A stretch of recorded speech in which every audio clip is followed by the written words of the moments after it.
managing benefits. We've talked about the aspect of what benefits are and this giant menu, this listing of different things, but let's talk about managing the aspects of it. Really, there's a lot of surveys out there, benchmarking, in other words, places that you sit down and you go to the very best in your industry.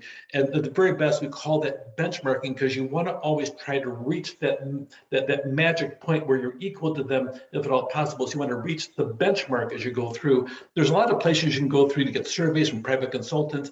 U.S. Chamber of Commerce has a pretty good site as you go through, but probably the biggest thing is the Bureau of Labor Statistics if you want data on a national basis as you go through. So on the cost category, on the private sector, as you go through in compensation, you'll see a lot of different aspects of what's legally required on the benefits and what is optional for you as an employer, but pay attention to it on a national basis. Part of your compensation, your benefits typically average $10.48 an hour for an hourly worker, and then really $34.53 as you go through for the total compensation package. About 30% of the wage package is the minimal on the average in the United States as you go through. Cost control is a big factor as you go through. One time I had an issue. I literally had one of the most popular healthcare companies, but located by one of our two colleges, and they went through, and all of a sudden they had 44 emails hit my inbox one day when I was Vice Chancellor of Human Resources, and I thought, what's going on? So I called the doctor's office. What they said is they were in a labor dispute with Blue Shield, and Blue Shield was trying to limit the cost of benefits to them. And they says, we're so fed up with dealing with them. And Blue Shield was denying them any type of increase, even though they had proven fact that they had 11% increase over the previous year. I called Blue Shield. Blue Shield sat there and says, well, that's not true. We meet with them on a regular basis and everything else. I called back the doctor's office. By the time we were done, I threatened to sit down and have a meeting at my place because my email box was exploding. I said, okay, here's how this is going to work, Blue Shield. I'm going to crawl up your ladder and I'm going to find the truth over this because you're not being honest because you haven't met with them in 5 months. By the time it was all done, I went up the ladder. I met the president of Southern California Blue Shield's office, and I said, here's what's going to happen. You respond to my message, and here's how it works. I've been lied to by Blue Shield. You sit down there. We're going to talk about this. You're going to meet in my office on Friday this week. The day was Monday. If you don't, then the following Monday, I'm going to the press to talk about your failure to negotiate on behalf of that and how it's damaging our employees. I had no idea what I was doing, but surprisingly, that was on Monday. Tuesday, there was dialogue happening. I got it from the doctor's office, this big giant doctor's office he went through. By Thursday, I got a phone call saying, it's been resolved.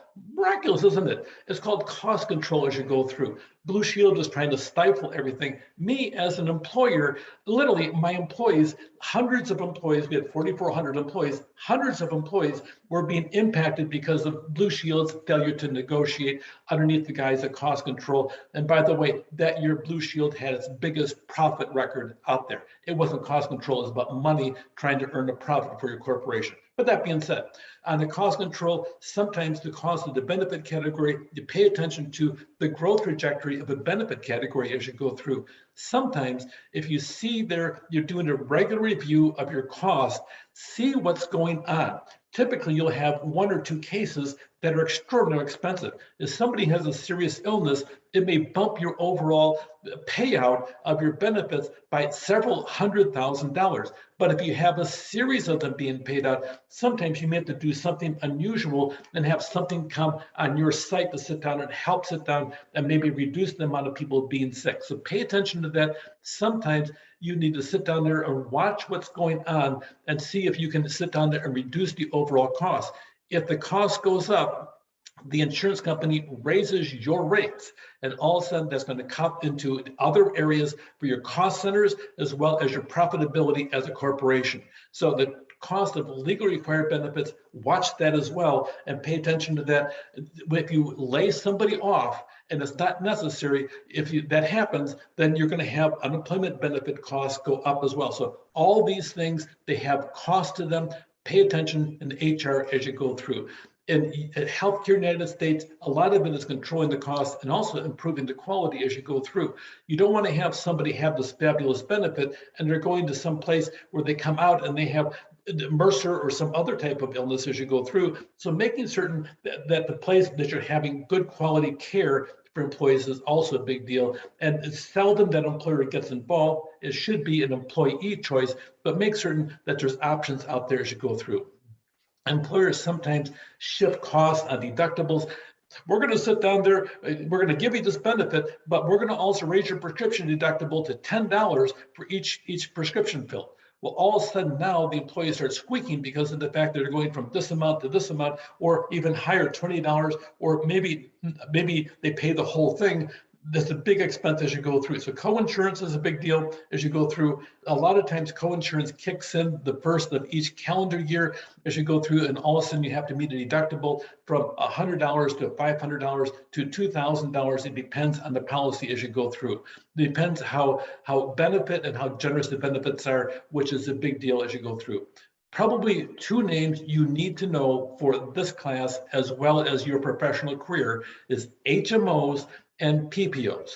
An HMO, pretty much, if you have an HMO plan, which is pretty common for a large employer, you're going to sit down there and your employee is going to go to the place of their choice. They're going to sign up and meet with the doctors there on a regular basis and sit down and have no copay. That's the advantage of an HMO. The problem is that you sit down there and have to abide by their decisions as you go through. If you have a PPO or both as you go through, give the employees a choice as you go through. A PPO is generally more expensive for the employer, but it gives the employee a lot more options, as long as they choose a doctor within the PPO or the preferred provider organization as you go through, that they have that out there. So the PPO gives the employee the choice, but also you may have other cost factors involved. So ideally, if you can pull it off, an HMO or a PPO, know what they are. It's a test question as you go through, but also know from an employer or an employee perspective the differences between the two.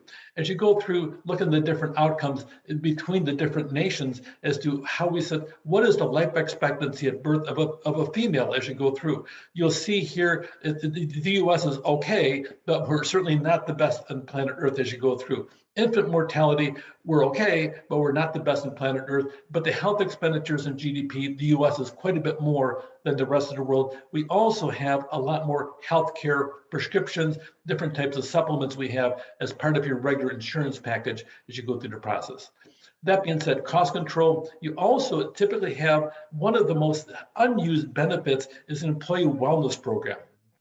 You have EAPs, employee assistance programs for counseling, but you also have wellness programs where it's about changing behavior that's out there. If you toss in some gift cards in the process, sit down there and join our employee wellness program. Sit down, and typically you'll have a chart and you have some volunteer in your organization, and you will have typically, if you're a nice sized organization of 100 more employees, you're going to have a couple of people that love healthy living as you go through, and they like wellness programs. You recruit them to volunteer them as you go through. Have a program set up. If you complete 500 points, any one of these exercises over there, or if you have something unique that you do, we can sit down there and have a point figure on it. 500 points every month. You'll get for 3 months, you'll get a $250 gift card for this. By the way, the EWPs, they do sit down there and reduce your overall cost as you go through. Put it in your notes. EWP, know what it is. Big picture wise, it's preventative in nature, but statistics often show that if you have a passive or active, hopefully active as you go through, that if you have an active program, an EWP, it does reduce your overall experience rate when you're going shopping for your insurance packages. This is an excellent bit of advice provided by the book and also by myself and the experience I've seen it with it as well. Healthcare as you go through, the average family coverage as you go through, the premium for it, about $20,000 as you go through. Sometimes there's piecemeal programs. Sometimes it's the 80-20 rule, what we call a Pareto group, as you go through what applies to it. If you have a giant plan for a family, but what about the single person over here who doesn't need to have all these other benefits? You need to sit down and think about cost and maybe let them pick and choose from a menu as you go through. We call the menu a cafeteria plan as you go through the process. Think about the other aspect of staffing in response to benefit. Sometimes it's easier to sit down there and have mandatory overtime than to hire additional employees. You're paying the same benefits if they're working 50 hours a week or 40 hours a week, but you're avoiding hiring people. So if you have 100 people and you all work them all 10 hours of overtime, you're really dealing with the aspect of 100 hours times 100. You're looking at 1,000 hours. If you hired somebody during that same time period, you're looking at multiple employees and multiple compensation costs and multiple benefit costs. You have to pay attention to this as you go through. Sometimes you want to hire a temporary employee as you go through, and the temporary basis say you'll be working 3 months as you go through, and they're going to lay you off. Well, that could be just for your time. A lot of retail businesses, they have a giant surge from October to December. And 40% of a lot of revenue is taken in those months. Maybe you hire a temporary worker over that, and maybe when it's all done, you take the top percentage as you go through and keep them around as you go through. Temporary workers really help as you go through. So pay attention as you go through. Sometimes you want to have employees classified as exempt from benefits as you go through. So sit down and think about how you want to handle that and structure that. A lot of the nature of the workforce, the demographic factors, they can have desired benefits in their process. Sometimes you have X amount of dollars and you want to do a search with your employees as to what do you want.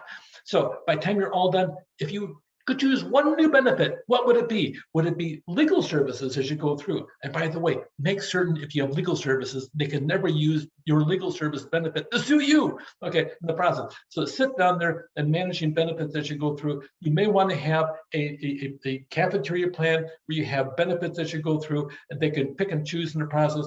But no matter what happens, cost control will always be a major issue.